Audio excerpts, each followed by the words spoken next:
Perkenalkan, nama saya Anggi Diasari. Saya adalah dosen pada program studi D3 Teknik Sipil Politeknik Negeri Sriwijaya. Pada program studi D3 Teknik Sipil ini, saya mengajar beberapa mata kuliah, antara lain mata kuliah hidrologi, mekanika fluida, irigasi, matematika terapan, serta statistika. Pada kesempatan kali ini, saya akan mencoba menjelaskan salah satu mata kuliah yang saya ampu, yaitu mata kuliah hidrologi. Mata kuliah hidrologi merupakan mata kuliah yang menjelaskan tentang ilmu yang berhubungan dengan air di muka bumi, baik cara terjadinya, peredarannya, sifat-sifatnya, serta hubungannya dengan lingkungan sekitar. Mata kuliah hidrologi merupakan mata kuliah wajib yang terdapat pada semester 3 dengan bobot SKS, yaitu 2 SKS teori. Adapun capaian pembelajaran yang ingin dicapai pada materi hidrologi antara lain yang pertama, mahasiswa mampu memahami sistem dan konsep hidrologi.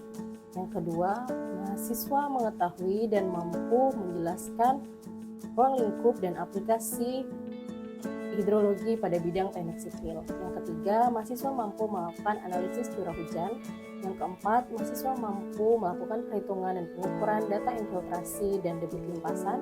Yang kelima, mahasiswa mampu membuat simulasi dan model sederhana untuk menyelesaikan teori hidrologi. Dan yang terakhir, mahasiswa mampu melakukan perhitungan dan analisis data hidrologi dalam perencanaan drainase dan bangunan pengendali. Adapun subcapaian pembelajaran mata kuliah pada setiap pertemuan antara lain, pada pertemuan pertama, mahasiswa dapat memahami tujuan dari pembelajaran mata kuliah hidrologi. Pada pertemuan kedua dan ketiga, mahasiswa dapat memahami dan mengerti tentang siklus hidrologi. Pada pertemuan keempat, mahasiswa dapat memahami dan mengerti tentang iklim dan presipitasi. Pada pertemuan kelima, mahasiswa dapat menjelaskan dan memahami data curah hujan. Pada pertemuan 6 hingga 8, mahasiswa dapat memahami dan menghitung curah hujan rata-rata, analisis frekuensi dan intensitas hujan. Pada pertemuan ke-9, mahasiswa dapat menjelaskan dan menghitung tentang kualitas data dan skala ulang. Pada pertemuan 10 dilaksanakan ujian tengah semester. Pada pertemuan 11 hingga 13, mahasiswa mampu memahami dan menjelaskan tentang teori infiltrasi, perkolasi, dan limpasan.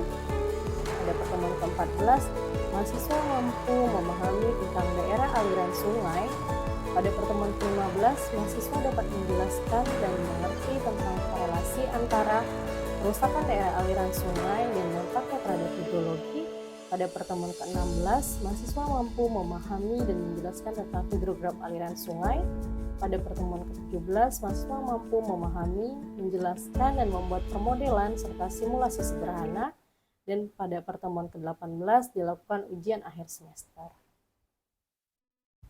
Pada materi mata kuliah hidrologi terdapat materi pembelajaran yaitu antara lain yang pertama pengantar hidrologi, yang kedua siklus hidrologi, yang ketiga iklim dan presipitasi, yang keempat data hujan, yang kelima perhitungan dan analisis curah hujan, yang keenam kualitas data dan periode ulang, yang ketujuh infiltrasi, perkolasi, dan limpasan permukaan, yang kedelapan hidrologi daerah aliran sungai, yang ke-9 watershed management, yang ke-10 hidrograf aliran sungai, dan yang terakhir permodelan dan simulasi hidrologi.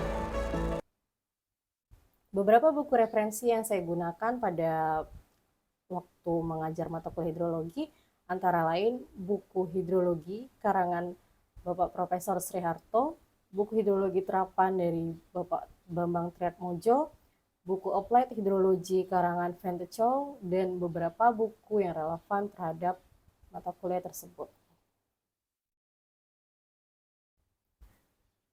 Adapun metode pembelajaran yang saya sampaikan pada mahasiswa yaitu yang pertama, mata kuliah ini dilakukan secara tatap muka atau langsung di kelas dengan metode ceramah interaktif dan project based learning. Saya akan menyampaikan materi yang berhubungan dengan hidrologi pada pertemuan tersebut, lalu akan memberikan suatu proyek yang nantinya akan dipresentasikan di akhir semester oleh mahasiswa. Interaksi yang saya lakukan terhadap mahasiswa antara lain dengan cara tanya jawab di kelas apabila ada hal-hal yang kurang dimengerti atau kurang jelas. Lalu saya akan memberikan studi kasus pada mahasiswa dengan membentuk kelompok-kelompok kecil yang nantinya mereka akan membahas studi kasus tersebut dan mempresentasikannya. Interaksi juga dapat dilakukan melalui WhatsApp yang dapat dilakukan mahasiswa apabila berada di luar kelas atau mengalami kesulitan di luar kelas.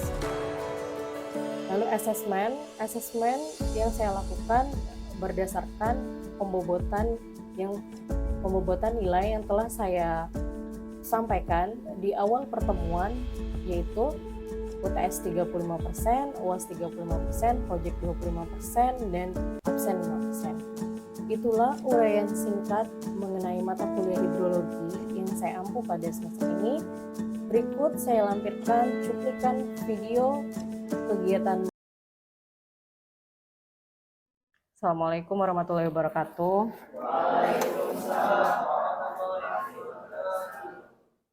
Selamat pagi untuk rekan-rekan mahasiswa sekalian. Sebelum kita mulai kuliah pagi ini, saya absen dulu ya. Ahmad Fitra Ramadan, Aib Saipudin, Aib nggak ada ya? Alfi, Anissa, Audia, Baginda Muhammad, Budi, Dela, Evi Juliana, Fadzia, Idwan, Hoirunisa, Alfarid, Rafli, sakit ya, Rafli Isamuddin, Al-Ghazali, Dimas, Rafli, Nadila, Putri, Raka, Siska, Zaki. Oke. Udah semua ya di absen. Jadi hari ini kita masuk ke pertemuan kedua di materi hidrologi.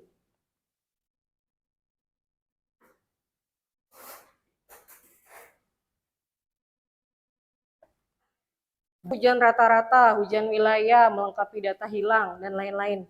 Apa sih fungsinya ngitung hujan rata-rata itu? Ngapain hujan dihitung-hitung? Apa kira-kira? Untuk apa? Intinya gini, untuk apa ilmu hidrologi itu kita pelajari? Belajar tentang limpasan, tentang air yang menggenang. Apa tujuan akhirnya dari pembelajaran hidrologi ini?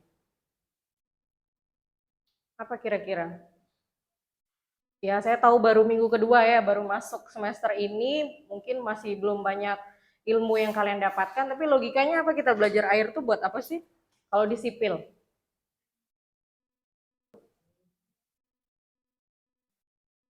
Apa kira-kira? Zaki ya, Pak Zaki? Mungkin kalau di sipil kan mampu menghitung dengan rata-rata. Jadi misalnya tanah itu kita tahu gitu dulu apa bedanya Dari hujan rata-rata. Oke. Hubungannya dengan itu, kira-kira kalau dalam pembangunan bangunan air, ilmu hidrologi ini buat apa? Apa? Daya tahan dari bangunan tersebut terhadap air. Misalnya, hujan terus, kondisinya bagaimana bangunan itu bakal oh gitu. Bebannya apa bentuknya? Air. Jadi kalau contoh kecilnya drainase, atau drainase enggak?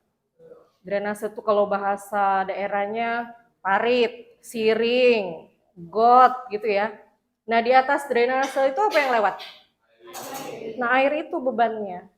Baik beban berupa berat air itu sendiri ataupun volumenya. Nah jadi untuk tahu berapa misalnya volume atau berat air yang melalui saluran drainase tersebut, kita harus hitung melalui perhitungan hujan rata. Nah, karena dia punya daya atau energi yang cukup kuat, maka penting bagi kita di bidang hidrologi untuk menghitung itu tadi, hujan.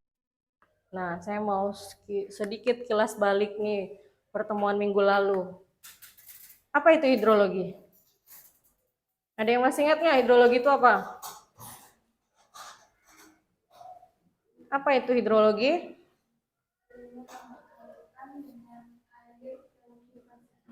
Ilmu yang berkaitan dengan air dalam kehidupan sehari-hari. Ada lagi, hidrologi itu ilmu yang membahas semua tentang air, baik cara terjadinya, peredaran, penyebaran, sifatnya, dan hubungannya dengan lingkungan.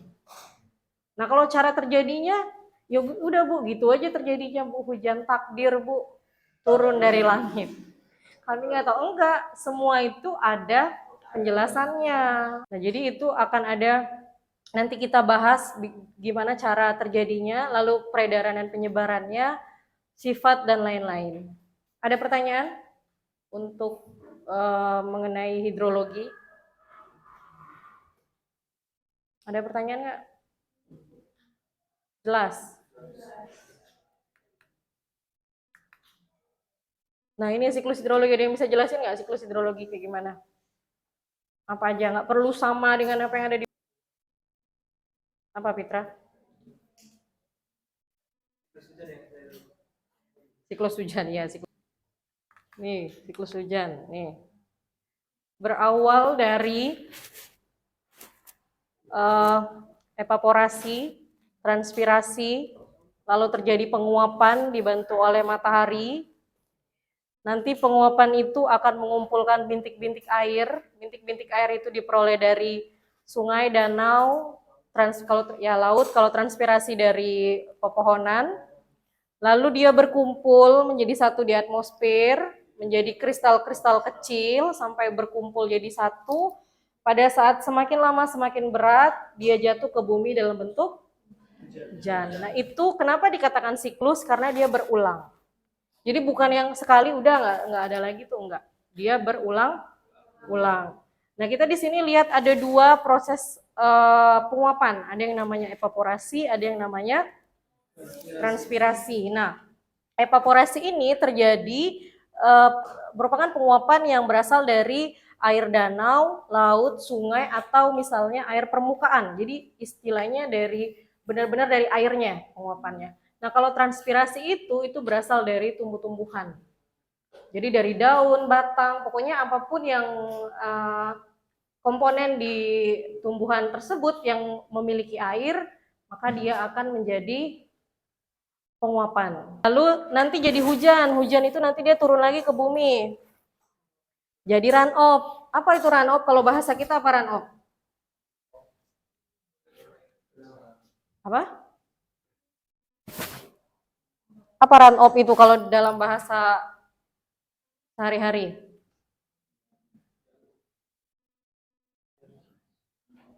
Aliran apa nih?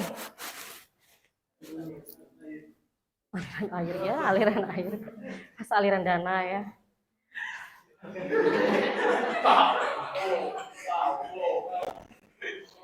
Aliran permukaan.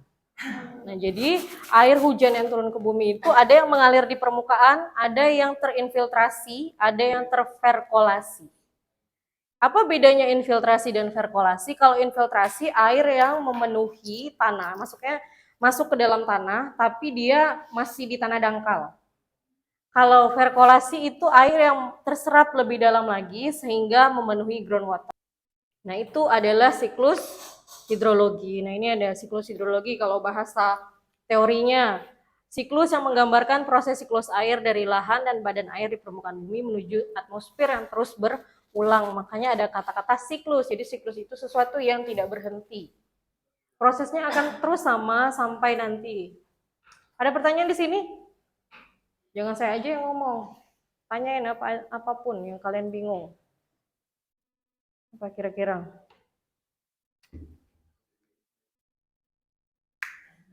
Hubungannya dengan hidrologi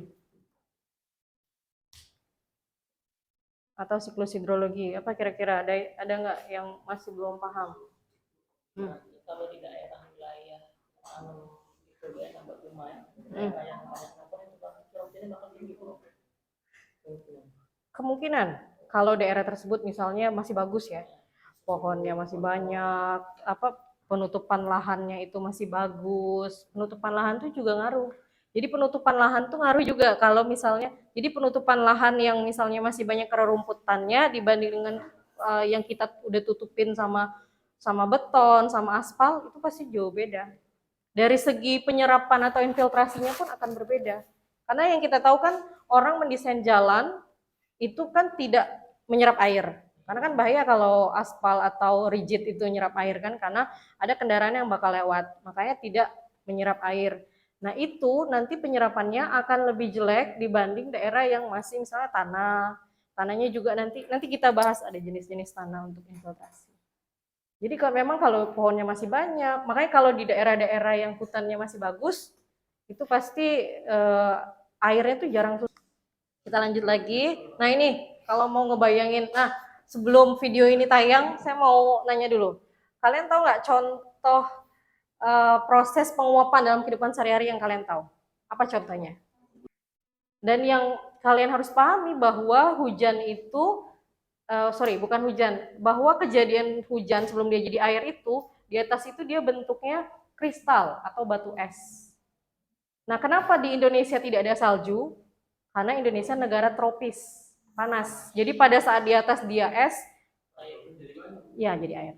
Jadi itu. Oke. Kita lihat dulu ya. Mana suaranya?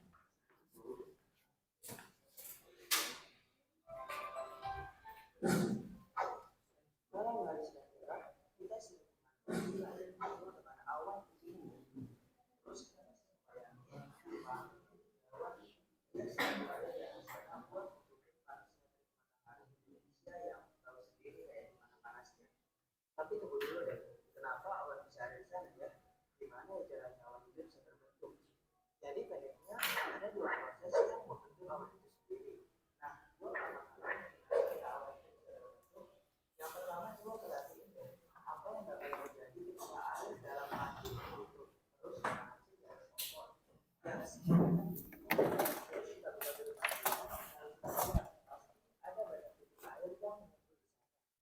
Yang ini terjadi karena saat air dipanaskan, air akan berubah pasir menjadi uap melalui proses yang kita kenal dengan nama penguapan, atau bahasa kerennya adalah evaporasi. Terus setelah menguap, air ini akan memindahkan uap ke atas menuju tutup panci tersebut. Nah, pas uapnya udah sampai pada titik-titiknya, nanti ia pun berubah menjadi titik-titik air melalui sebuah proses yang kita kenal dengan penguapan. Nah, lama-kelamaan akan membeku. Nanti airnya jadi lebih solid. Proses ini dinamakan pembekuan atau bahasa kerennya kondensasi. Sama halnya air di panci. Itu juga yang terjadi pada air yang menguap di atas langit. Jadi awan itu merupakan kumpulan titik-titik air yang melayang-layang di atmosfer dalam jumlah yang sangat banyak. Dan sekarang bayangkan air dalam panci tersebut adalah lautan dan kompornya adalah matahari. Ya jadilah awan. Nah, di dalam awan itu sendiri gak cuma terdiri dari uap atau gas saja, tapi dia juga bercampur dengan air, debu, asap mobil, asap vulkanis, bakteri, dan lain-lain. Intinya awan ini terbentuk dari air. Terus kalau udaranya panas, maka airnya cepat menguap jadi awan yang biasa kita lihat setiap hari. Nah, keren banget kan proses terbentuknya awan ini? Jadi awan adalah ibarat mesin hidrologi yang berguna menyebarkan energi panas di atmosfer secara merata dari tempat yang kelebihan energi panas kayak di Indonesia. Nah, itulah asal-usul terbentuknya awan. Semoga video ini dapat bermanfaat untuk teman-teman dan tentunya untuk saya pribadi.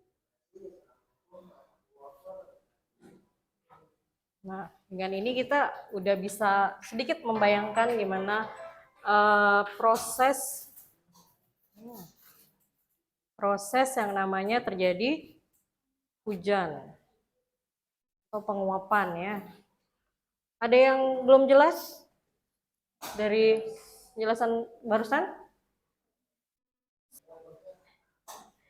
Nah, kita lanjut lagi.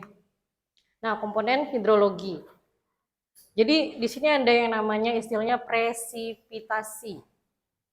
Kalau misalnya di dunia hidrologi, kalau kita bicara di Indonesia, presipitasi itu lebih sering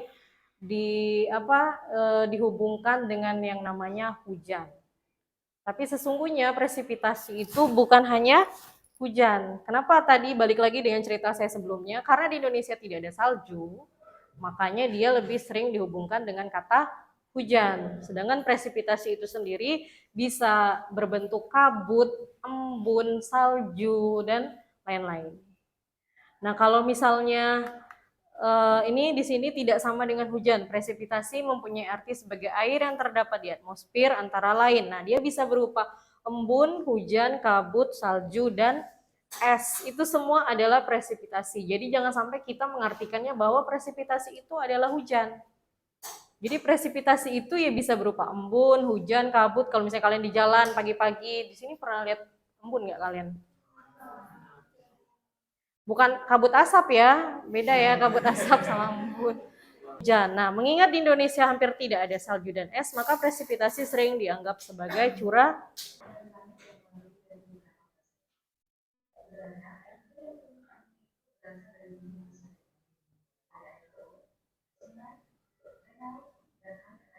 Ini sebenarnya penjelasan dari siklus hidrologi itu sendiri ya, dalam bentuk animasi.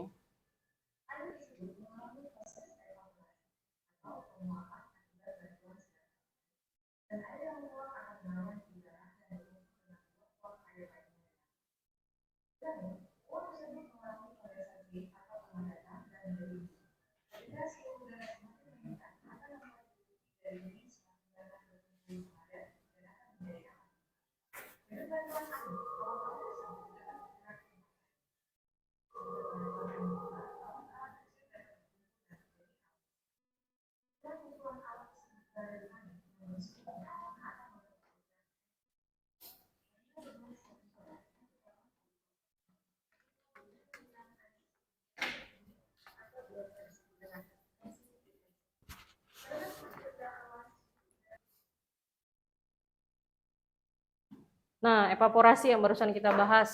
Jadi apa evaporasi tadi? Penguapan yang terjadi akibat air dari mana sumbernya? Laut, danau, dan sungai. Pokoknya semua yang wujudnya air ya. Dia terjadi evaporasi atau penguapan. Nah ini. Jadi ada air, lalu dibantu oleh panas matahari dan angin, membuat dia naik ke atmosfer, berkumpul menjadi butiran air kristal menjadi. Lalu kita lihat lagi transpirasi. Nah, transpirasi yang dari tanaman, tumbuhan. Jadi dia dari daun, dari batang dan lain-lain, menggunakan bantuan matahari juga sehingga berubah menjadi kumpulan awan, kumpulan kristal air, lalu turun menjadi hujan. Nih. Bedanya kalau evaporasi itu dari laut, kalau transpirasi itu dari tanaman atau tumbuhan. Lalu kita lihat berikutnya infiltrasi. Nah, infiltrasi ini. Kalau menurut kalian infiltrasi itu sama nggak sih di setiap wilayah? Apa yang membedakan? Jenis tanah. Jenis tanah yang paling bagus yang kayak gimana? Menampung air dengan cepat, apa yang tidak cepat gitu? Mampu menampung air dengan cepat. Nah, makanya kalau kita bisa bedakan itu ada yang jenisnya sen, lanau, atau lempung. Jadi kalau sen itu kan pori-porinya lebih besar ya, dan dia lebih berbutir-butir. Sehingga kalau dilihat dari gambar ini nih airnya, ini batu-batuannya. Itu memenuhi airnya banyak. Nah, pada saat di lanau, dia masih bisa masuk, tapi udah mulai sulit. Sehingga yang lain tuh keluar ke permukaan. Menggenang, itulah yang itu. Lalu yang terakhir clay atau lempung, atau yang kita biasa sebut tanah liat. Ada pertanyaan untuk infiltrasi?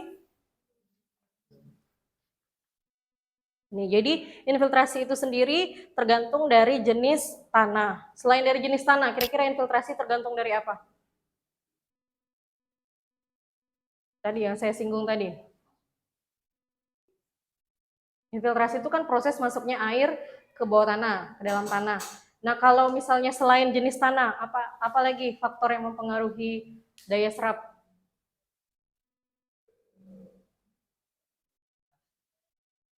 Kita nggak bicara tanah dulu sekarang. Jadi kalau misalnya infiltrasi itu dipengaruhi oleh jenis penutupan lahan. Nah, ada lagi perkolasi. Nah, perkolasi ini tadi sama dengan infiltrasi, tapi dia memenuhi tanah yang lebih dalam atau groundwater. Ini kalau perkolasinya. Jadi mengalir di atas permukaan tanah ke bawah permukaan, namun dia ke paling bawahnya lagi. Itu perkolasi. Nah, ini aliran permukaan. Aliran permukaan tadi apa istilahnya? Runoff. Nah, runoff itu sendiri ada dua. Ada runoff. Apa bedanya? Stream flow apa kalau stream flow? Dari gambar ini. Jadi aliran permukaan yang berada di apa? Jadi kalau stream flow itu berada di sungai, danau, gitu-gitu. Jadi dia aliran permukaan tapi memang di bagian yang isinya air. Nah kalau surface runoff itu adalah aliran yang mengalir di atas tanah. Nah ini apa yang terjadi ini? Pertama bisa jadi karena baru selesai hujan. Lalu dia menggenang tapi lama-kelamaan terserap ke tanah dan hilang. Atau kalau nggak hilang-hilang karena apa? Karena penutupan lahan atau jenis tanahnya yang tidak baik tadi. Makanya dia berubah menjadi surface runoff. Nah kalau runoff itu sendiri dia juga aliran permukaan tapi memang di airnya, di badan airnya.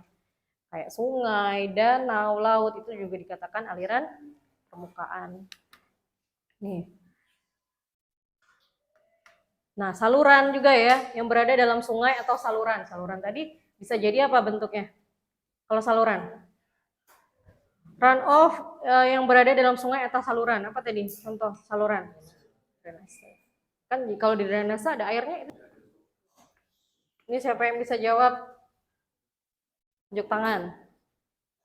Belum keluar pertanyaannya. Nah, peristiwa berubah air dalam bentuk cair menjadi gas. Apa namanya? Evaporasi. Benar nggak? Cair menjadi gas. Penguapan ya, penguapan atau evaporasi. Nah, ini berapa jenis presipitasi? Tunjuk dulu, jangan jawab dulu. Ya, Idwin. Nah, nggak tahu. Boleh.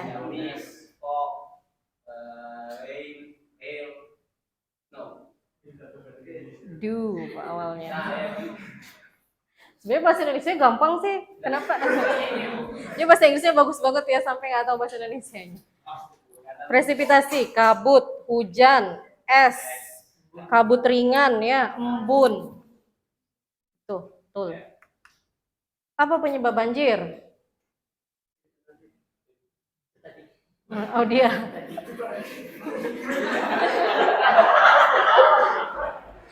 Itu tadi yang ibu omongin tadi lah.